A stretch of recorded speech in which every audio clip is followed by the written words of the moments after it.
السلام علیکم ساتھیوں، جیسا کہ آپ کو معلوم ہے کہ ہمارا ایک سلسلہ تھا آئیے کتاب پڑھیے، تو اس سلسلے کو ہم دوبارہ شروع کر رہے ہیں۔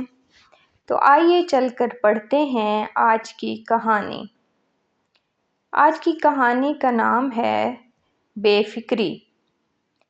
ایک دن اکبر بادشاہ دربار لگائے بیٹھا تھا کہ ایک ہاتھی بے قابو ہو کر چھوٹ جانے سے ہٹو بچوں کا غل ہونے لگا۔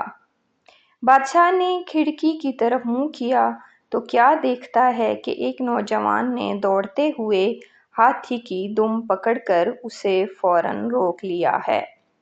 بادشاہ نے بیربل کو اس کی شاہ زوری کا تماشا دکھا کر پوچھا، کچھ سوچو تو صحیح، اس میں اتنا زور کہاں سے آ گیا؟ بیربل نے عرض کی، جہاں پناہ، یہ صرف بے فکری کا زور ہے۔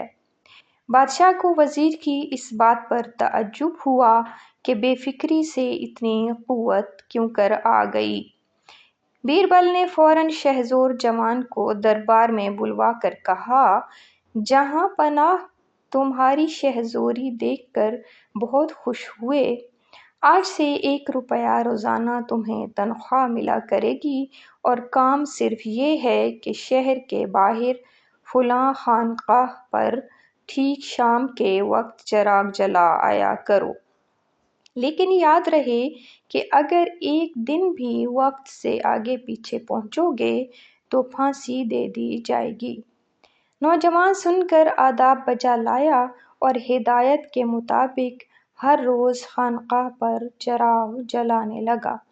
مگر تھوڑے دنوں کے بعد جب ایک بیل چھوٹ گیا اور نوجوان نے اس کی بھی دم پکڑنی چاہی تو بیل کو ٹھہرانے کی جگہ خود ہی دور تک گھسٹتا ہوا چلا گیا، اور جب وہ دم چھڑا کر بھاگا تو یہ دم سے زمین پر آ گرا۔ بادشاہ نے دیکھ کر فرمایا، واقعی فکر مندی بڑی بری چیز ہے۔